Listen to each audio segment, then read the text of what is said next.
Bueno, bideo honetan egingo dugu selektibitateko ariketa bat, 2019 urteko ekainan jarri zuten ariketa bat. Eta ariketa honetan esaten digutea eta B gertaerak ditugula, haren probabilitatea dala 1/2, beren probabilitatea 1/3 eta beraien bilduraren probabilitatea 3/4. Orduan, jarriko dugu hemen bilduraren probabilitatea, A bilberen probabilitatea 3/4. Bueno, eta erantzun behar ditugu 4 galdera. Ez dut izango hemen lekurik 4 galdera hauek erantzuteko, orduan pantaila hau eta hurrengoaren artean ebatziko dugu ariketa. Lehenengo galdera, A gertatzeko probabilitatea aldez aurretik B gertatu dela jakinik. Hau izango litzateke baldintzapeko probabilitate bat, ezta? Hau da, eskatzen diguten probabilitatea da A gertatzearen probabilitatea jakinda aldez aurretik B gertatu dela. Baldintzapeko probabilitatea kalkulatzeko formula aplikatuko dugu. Eta formula horretan daukaguna da zatiketa bat, zatikiaren zenbakitzailean goiko partean jartzen dugu beti bi elementu hauen arteko ebaketa, beraz, haren A ebaki beren probabilitatea goian, eta B-an izango dugu beti baldintzaren, hau da, B-an, hemen B-an dagoenaren probabilitatea. Horrela, bai? Orduan, beren probabilitatea ezagutzen dugu, izango litzateke 1/3. Baina, ebaketaren probabilitatea ez dugu ezagutzen, buruketak ez digulako esaten, bai? Baina kalkulatu dezakegu. Egingo dugun izango da, bilduraren probabilitatearen formula orokorra jarriko dugu. Begira. A bilberen probabilitatea izango litzateke haren probabilitatea, gehi beren probabilitatea, ken ebaketaren probabilitatea. Orduan, zer gertatzen da formula honetan? Ez ezagun bakarra dala ebaketaren probabilitatea. Orduan, egingo dugun izango da ordezkatuko ditugu beste balioak eta askatuko dugu edo kalkulatuko dugu ebaketaren probabilitatea. Bildurarena 3/4. Haren probabilitatea 1/2. Berena 1/3 eta ebaketarena da ez ezaguna. Orduan, orain egingo dugun izango da, bakanduko dugu elementu hau, pasatuko dugu beste aldera, hemen kentzen dagoelako, orduan geratuko zaigu A ebaki beren probabilitatea dala 1/2 gehi 1/3 ken 3/4. Eta orduan, honek ematen du, egiten badozue MKT eta bar, 1/12.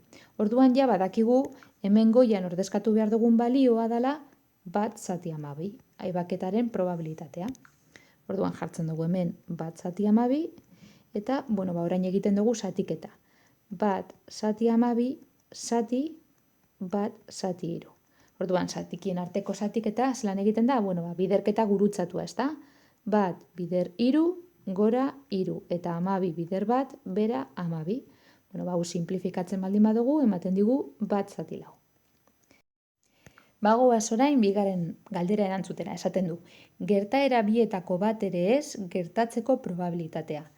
Hau da, eskatzen diguten probabilitatea da ez A eta ez B ez gertatzeko probabilitatea. Hau da, ez bata eta ez bestea, bai? Esaten du, berriro irakurriko dugu, Gertaera bietako bat ere ez gertatzeko probabilitatea. Ez da gertatu behar hau eta B ere ez. Orduan horrela dirasiko genduan. Eta begira, hau ja horrela daukagunean, gogoratutzen gara De Morganen legeetaz, ezta? De Morganen legeek esaten dabe adierazpen hau eta hau gauza bera dala, bai? Eta nik badakit ere bai, A bilberen aurkakoaren probabilitatea dala batken A bilberen probabilitatea. Orduan, hau izango da batken A bilbe buruketak ematen digu, 3/4 da. Orduan, batken 3/4 izango litzateke 4. 1/4. Ia, jarraitzen dugu hurrengo galdera, hurrengo pantailan.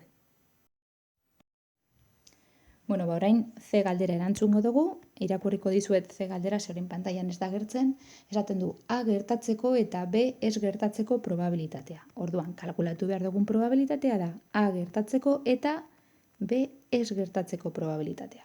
Orduan, probabilitate hau kalkulatzeko egingo dizuet orain eskema bat, eta eskema honetan, adieraziko dut zein izango litzateken, hau betetzen duen eremua.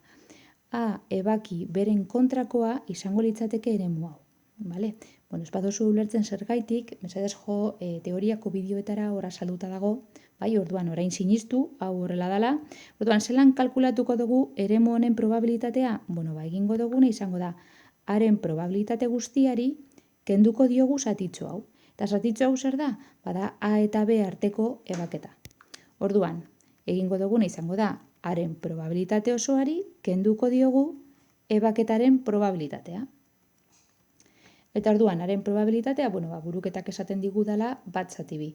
Eta ebaketaren probabilitatea 1/12 lehen kalkulatu dugulako. Orduan, hemen emekatea egiten baduzue, ikusiko duzue ematen duela 5/12. Eta listo. Bagoaz, orain D galderarekin irakurriko dizuet D galdera. Venga, esaten du, gertaera horietako bat baino ez gertatzeko probabilitatea. Hau da, gertaera bakar bat gertatu behar bada, zeintzuk dira nire bi aukerak? Badira, A gertatzea eta B ez gertatzea, edo A ez gertatzea eta B bai gertatzea. Honek dira nire bi aukerak, orduan, hau da, honen probabilitatea da kalkulatu behar dudana. Eta badakigu bildura daukagunean, egin behar duguna dela batuketa, orduan, egin beharko dudana izango da, A ebaki beren aurkakoaren probabilitateari gehitu beharko deutzat, haren aurkakoa ebaki beren probabilitatea. Orduan, begira, lehenengo elementu honen probabilitatea kalkulatuta daukagu aurreko atalean, 5/12 ematen zuen. Eta bigarren elementu honen probabilitatea hau kalkulatu behar dugu. Orduan, begira, haren aurkakoa ebaki beren probabilitatea kalkulatzeko lehenengo eta behin ulertu behar dugu zer demontre dan hori. Eta orduan, begira, jarriko dut hemen, haren multzoa, hemen B multzoa edo B gertaera. Orduan, zer izango litzateke haren kontrakoa ebaki B? Izango litzateke eremu hau. Ikusten duzuen bezala, eremu honetan dauden elementuak dira aldi berean B-koak eta baita ere haren kontrakoak, bai? Orduan, zelan kalkulatuko dut eremu honen probabilitatea? Egingo dudan izango da, beren probabilitate osoari kenduko deutzat zatitxo hau. Eta zati hau zer da? Bada, bien arteko ebaketa. Orduan, egingo dudan izango da, beren probabilitatea ken A ebaki B. Beren probabilitatea 1/3 eta A ebaki beren probabilitatea hortik kalkulatuta daukagu eta da 1/12. Orduan, kenketa honen emaitza da 3/12. Orduan, ja badaukagu elementu honen probabilitatea kalkulatuta, ordezkatuko dugu hemen, eta argi eta garbi honek ematen du 8/12 eta simplifikatzen baldin badugu, 2 eren. Eta listo.